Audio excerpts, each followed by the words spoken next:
स्वागत है आपका ब्रेक के बाद और हम बात कर रहे हैं तमाम स्टार्टअप के पहलुओं की। और चलिए हमारे साथ अब चर्चा में ख़ास मेहमान जुड़ रहे हैं, मैं उनको अपनी चर्चा में शामिल करता हूं। हमारे साथ डॉक्टर सुनील शेखावत हैं, फाउंडर हैं सांची कनेक्ट से। डॉक्टर शेखावत, बहुत बहुत स्वागत है आपका। और हम चाह रहे थे कि आप शो की शुरुआत में जुड़ते तो थोड़ा ज़्यादा और बेहतर चर्चा हो सकती थी। मैं एक ही सवाल माफ़ी चाहूँगा आपसे पूछ पाऊँगा कि काफ़ी देरी बाद आप शो में जुड़े हैं, तो हमें बताइए पूरे ओवरऑल भारत के स्टार्टअप इकोसिस्टम को देखते कैसे हैं आप?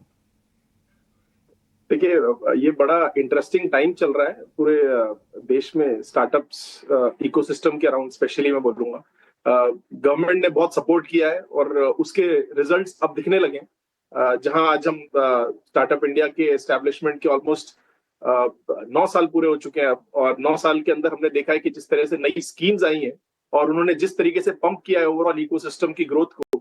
स्टार्टअप्स के नंबर ऑफ रजिस्ट्रेशंस एक बहुत बड़ा एग्जांपल है, नंबर ऑफ जॉब क्रिएशन बहुत बड़ा एग्जांपल है। जिस तरीके से स्टार्टअप्स ने इस देश की इकोनॉमी में कंट्रीब्यूट किया है, तो बहुत ही पॉजिटिव है, बहुत ही ऑप्टिमिस्टिक है। और आने वाले टाइम में इंडियन स्टार्टअप्स का की विजिबिलिटी और जो उनके इम्पैक्ट है वो पूरे वर्ल्ड को नजर आएंगे। एक चीज और बताइए कि जब इस तरह का पड़ाव होता है तो हमें एक चीज समझनी होती है कि कितना क्रिटिकल होकर हमें देखना चाहिए। चैलेंज मेन क्या है, कहां पर मुश्किलें आ रही हैं? देखिए, चैलेंजेस की अगर बात करें तो एक आज हम मैं खुद डीप टेक इकोसिस्टम वाली साइड को रिप्रेजेंट करता हूं, तो मैं उसके ऊपर ज्यादा बोल पाऊंगा। वहां पर एक जो हमें बॉटलनेक काफी टाइम से नजर आता रहा है, एक नहीं दो की बात करूंगा। एक तो टैलेंट पीस है, जहां पर अभी स्किलिंग्स के ऊपर वाइल गवर्नमेंट ने भी बहुत सारे प्रोग्राम्स, आईआईटीज ने और दूसरे टेक्निकल इंस्टीट्यूशंस ने भी टैलेंट पूल को तैयार करने के लिए काफी नए प्रोग्राम्स एआई को लेके graduation post graduation courses launch किए हैं। उसके साथ ही दूसरा जो इंपॉर्टेंट पीस है वो पेशेंट कैपिटल का है कि डीप टेक स्टार्टअप्स के अंदर जहां एक दूसरे स्टार्टअप में एक नॉर्मल वीसी साइकिल से आप फंड लेकर एक हेल्दी साइकिल को कंप्लीट किया जा सकता है, डीप टेक के अंदर वो थोड़ा सा डिफिकल्ट हो जाता है, क्योंकि यहाँ पर प्रोडक्ट को मार्केट जाके पैसा कमा के देने में जो साइकिल है वो थोड़ी लंबी है। ये दो मेजर चैलेंजेस अभी तक हमें देखने को मिले हैं इन डीप टेक वाले स्टार्टअप इकोसिस्टम में। और लार्जली बाकी इकोसिस्टम तो बहुत अच्छे से ग्रो कर रहा है, उसमें कोई डाउट। चलिए हम यही उम्मीद करते हैं कि ये इकोसिस्टम और ज़्यादा बेहतर और बेहतरीन बने। हमें समय देने का आपका बहुत बहुत शुक्रिया। चलिए, तो ये थी पूरी तस्वीर भारत के स्टार्टअप इकोसिस्टम की, और कोशिश यही है कि और ज़्यादा बेहतर तस्वीर बने। चलिए कुछ और खबरों की ओर बढ़ते हैं, और अब बात दिग्गज आईटी कंपनी इन्फोसिस की। कंपनी ने तीसरी तिमाही के मजबूत नतीजे पेश किए हैं। डिटेल्स दे रहे हैं अंश भीलवार। क्वार्टर ऑन क्वार्टर वाइज देखें तो रेवेन्यू में 1.9% की बढ़त होते हुए नजर आए हैं। अगर यहाँ पे आंकड़े की बात करें तो 41,764 करोड़ का आता हुआ नजर आया है। एबिट देखें तो यहाँ पे भी 3% का अच्छा ग्रोथ आता हुआ नजर आया है। आंकड़े यहाँ पे 8,912 करोड़ का आता हुआ दिखा है। मार्जिन देखें तो यहाँ पे भी हमें इंप्रूवमेंट होता हुआ नजर आया है। जो पहले 21.1% था वो बढ़कर अब 21.3% का आया हुआ है। प्रॉफिट की बात करें तो यहाँ पे एक अच्छा उछाल होता हुआ नजर आया है, करीबन 4.6% का, जिसके चलते यहाँ पे 6,806 करोड़ का आया है। रेवेन्यू भी देख लेते हैं डॉलर टर्म्स में। यहाँ पे देखें तो यहाँ पे भी एक अच्छी बढ़त आई है, करीबन 0.9% की, जिसके चलते अगर यहाँ पे आंकड़े देखें तो $4,939 मिलियन का आता हुआ नजर आया है। ऑर्डर्स की बात करें तो टीसीवी 2.5 बिलियन डॉलर का आया है। जो अनुमान था वो था 2.4 बिलियन डॉलर का, तो यहाँ पे भी एक अच्छा पॉजिटिव फैक्टर बनता हुआ नजर आया है। अनुमान के हिसाब से अगर हम नंबर्स को चेक करें तो रेवेन्यू जो है वो अनुमान से ज़्यादा आया है, मार्जिन इनलाइन आए हैं, प्रॉफिट भी अनुमान से बेहतर आया। तो ओवरऑल देखें तो काफ़ी बेहतर रिजल्ट आते हुए नजर आए हैं अनुमान से कंपेयर करें तो। यहाँ पे मेन गाइडेंस पे नोट करने वाली बात है, क्योंकि पहले जो FY25 का गाइडेंस दिया गया था वो 3.75 से लेके 4.5% के रेंज में दिया गया था, वो अब इम्प्रूव करके बढ़ा के 4.5 से लेके 5% के रेंज में कर दिया गया है। तो ये भी काफ़ी एक पॉजिटिव फैक्टर बनता हुआ नजर आता है। इसके साथ साथ अगर मार्जिन गाइडेंस देखें तो ये बरकरार है सेम पे ही 20 से 22% तक। ओवरऑल देखा जाए तो नंबर्स काफ़ी अच्छे आते हुए नजर आए हैं। शुक्रिया अंश आपका इस अहम जानकारी के लिए। और एक्सिस बैंक के नतीजे जो रहे हैं वो अनुमान के मुताबिक रहे हैं। गौरव जावलकर मेरे सहयोगी पूरी डिटेल्स दे रहे हैं। जी हाँ, अगर हम एक्सिस बैंक के नतीजों की बात करें थर्ड क्वार्टर के, तो कहीं पे इनलाइन नंबर्स हमें देखने को मिले थे। नेट इंटरेस्ट इनकम में कहीं पे 9% का ग्रोथ था, तो पीपीओपी में कहीं पे 15% का ग्रोथ था। हालांकि पैट जो है वो 4% से ही बढ़ा है ईयर ऑन ईयर बेसिस पे, बट ये जो था वो अनुमान के हिसाब से ही है। अगर हम बात करें लोन बुक की तो वहाँ पे 9% का ग्रोथ देखने को मिला। डिपॉजिट्स में भी सेम ग्रोथ देखने को मिला जो कि अनुमान से थोड़ा कम था, बट ओवरऑल अगर हम बात करें नेट इंटरेस्ट मार्जिन की तो वहाँ पे एक स्टेबिलिटी जो है इस क्वार्टर में बैंक की तरफ से देखने को मिली। नेट इंटरेस्ट मार्जिन जो थे डोमेस्टिक नेट इंटरेस्ट मार्जिन वो 4.06% स्टेबल रहे हैं। अगर हम बात करें क्रेडिट कॉस्ट की तो वहाँ पे एक उछाल देखने को मिला, बट ये ऑलरेडी स्ट्रीट का एक्सपेक्टेशन था। कहीं पे जो क्रेडिट कॉस्ट है वो 0.8% पे आया है।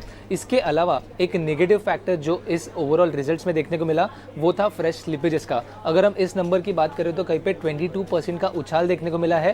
फ्रेश स्लिपेजेस जो है वो अभी कहीं पे 5200 करोड़ के लेवल में है, और इसी के चलते हुए कहीं पे एक कमेंट्री कैसे रहेगी फ्रेश स्लिपेजेस के ऊपर में, और यहाँ पे रिकवरी पे कमेंट्री कैसे रहेगी वो काफ़ी ज़्यादा ज़रूरी रहेगा एक्सिस बैंक के कॉन कॉल से।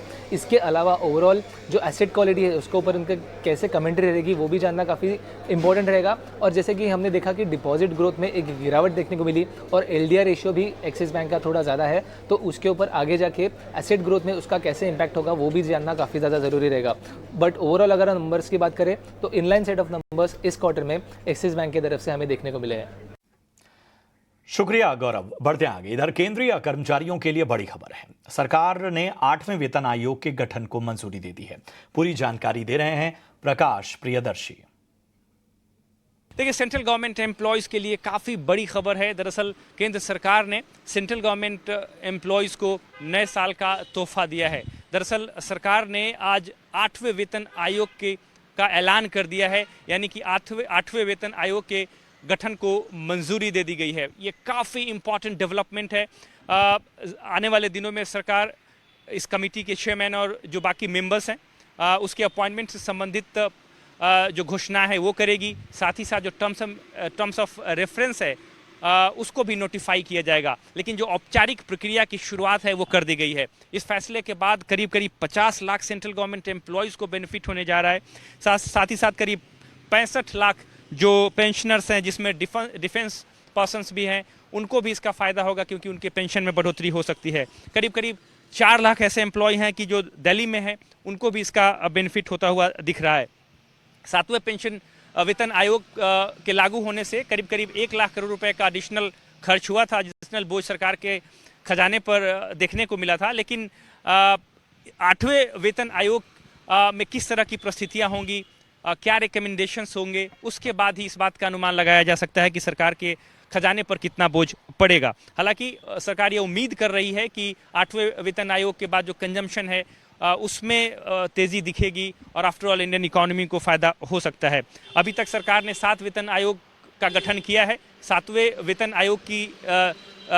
वेतन आयोग अभी भी प्रभाव में है। इसका जो टर्म है वो 2026 में समाप्त हो रहा है, लेकिन 2025 में ही 8वें वेतन आयोग के ऐलान के बाद जाहिर तौर पे कमीशन के पास अतिरिक्त समय होगा रिकमेंडेशंस के लिए, कंसल्टेशंस के लिए, फीडबैक के लिए, और उसी आधार पर फिर 8वां वेतन आयोग जो है अपनी सिफारिशें सरकार को सौंपेगी और जाहिर तौर पे समय पर उन सिफारिशों को लागू किया जा सकता है। ये काफ़ी फ़ायदे का सौदा होगा अगर आप सेंट्रल गवर्नमेंट एम्प्लॉयज़ की बात करें। आज ये फैसला लिया गया है, जाहिर तौर पे इसका काफ़ी पॉलिटिकल सिग्निफिकेंस भी होगा क्योंकि दिल्ली में असेंबली इलेक्शंस की सरगर्मियाँ अपने सबाब पर है और इसका क्या असर होगा दिल्ली इलेक्शन पर, हालांकि ये तो वक्त बताएगा। लेकिन अपोजिशन पार्टीज़ की तरफ से इस फैसले के बाद किस तरह के रिएक्शंस आएंगे वो काफ़ी दिलचस्प होंगे, क्योंकि करीब 4 लाख सेंट्रल गवर्नमेंट के एम्प्लॉयज़ दिल्ली में रह रहे हैं और जाहिर तौर पे इसका असर दिल्ली इलेक्शन पर भी, दिल्ली असेंबली इलेक्शन पर भी देखने को मिल सकता है। शुक्रिया प्रकाश इस अहम जानकारी के लिए। इधर कुंभ में उमड़ते जन सैलाब को देख वहां जाने वालों की लिस्ट लंबी होती जा रही है। ऐसे में एविएशन मंत्रालय ने सुविधाओं में विस्तार किया और अब रात में भी फ्लाइट लैंड हो सकेंगी। पूरी खबर दे रहे हैं हमारे सहयोगी समीर दीक्षित। महाकुंभ के चलते प्रयागराज के लिए हवाई यात्रा या यूं कहें एयर ट्रैवल बुकिंग्स और हवाई किराए में जबरदस्त बढ़ोतरी देखने को मिली है।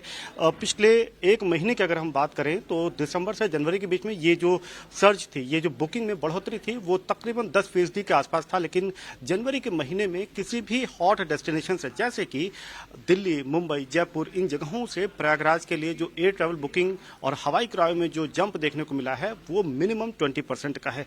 भोपाल से प्रयागराज का फ्लाइट तो 400% से ज्यादा उसके किराए में बढ़ोतरी देखने को मिली है। तकरीबन 17-18 हजार की ये फ्लाइट इस वक्त पड़ रही है अगर आप प्रयागराज जाने को देख रहे हैं, जबकि एवरेज एयर फेयर इन जगहों से जैसे कि दिल्ली मुंबई से वो 10,000 रुपए के आंकड़े को पार कर गया है। और ये इसलिए क्योंकि ज्यादा से ज्यादा संख्या में लोग इस वक्त प्रयागराज पहुंच रहे हैं महाकुंभ के लिए, जो कि 144 साल बाद हो रहा है। और इस लगातार हवाई मुसाफिरों की बढ़ती संख्या को देख करके एविएशन मंत्रालय ने भी अपनी तरफ से प्रयागराज एयरपोर्ट पे स्पेशल अरेंजमेंट किए हैं। सबसे पहली बात यह है कि प्रयागराज एयरपोर्ट पे 106 साल बाद नाइट ऑपरेशंस ये सुविधा अब शुरू हो गई है। नाइट ऑपरेशंस यानी कि रात में भी फ्लाइट टेक ऑफ या लैंड कर सकेगी। इसके साथ ही साथ प्रयागराज एयरपोर्ट पर फूड कोर्ट की संख्या बढ़ाई गई है यात्री सुविधा को देखते हुए। जो सिटी बस सर्विस है उसको भी 1 जनवरी से शुरू किया गया है। हेल्प डेस्क सेंटर बनाए गए हैं, इस तरीके के तमाम प्रबंध किए गए हैं ताकि हवाई मुसाफिरों को कोई दिक्कत ना आए। इस सब के साथ में अगर एयरलाइंस की बात करें तो स्पाइस जेट ने अनाउंस किया है कि वो 13 जनवरी से महाकुंभ के लिए स्पेशल फ्लाइट चलाएगी। इंडिगो, अलायंस एयर और एयर इंडिया भी महाकुंभ के लिए अपनी फ्लाइट लगातार चला रही है और इसकी फ्रीक्वेंसी बढ़ाने पर देख रही है। शुक्रिया समीर आपका इस अहम जानकारी के लिए। हैवी इंडस्ट्री मंत्री HD कुमारास्वामी ने आज महिंद्रा की नई ईवी कार की सवारी की। इस मौके पर महिंद्रा के CEO अनीश शाह ने कार को ड्राइव किया। इस मौके पर हमारे सहयोगी समीर दीक्षित ने महिंद्रा के CEO अनीश शाह से खास बातचीत भी की। Heavy industry minister HD Kumaraswamy अभी महिंद्रा इलेक्ट्रिक कार को एक्सपीरियंस कर रहे हैं। ये नई इलेक्ट्रिक कार है जिसको महिंद्रा ने हाल ही में लॉन्च किया है, महिंद्रा XEV9E। साथ में अनीश शाह मौजूद हैं महिंद्रा की तरफ से और इन्होंने ये नया जो इलेक्ट्रिक कार है महिंद्रा की तरफ से इसको एक्सपीरियंस किया है और इसके जरिए ये समझने की कोशिश करी है कि भारत में इलेक्ट्रिक मोबिलिटी को और आगे पुश करने के लिए, ले जाने के लिए इस तरीके की गाड़ियों का किस तरीके से और योगदान रह सकता है।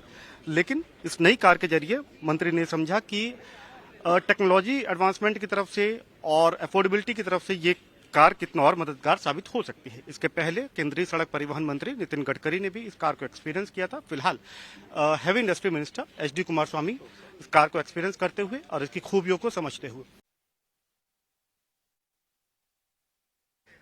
चलिए, तो इसी के साथ इस बुलेटिन में इतना ही। तमाम अहम खबरें हमने आपके सामने रखी। आप देखते रहिए ET Now स्वदेश।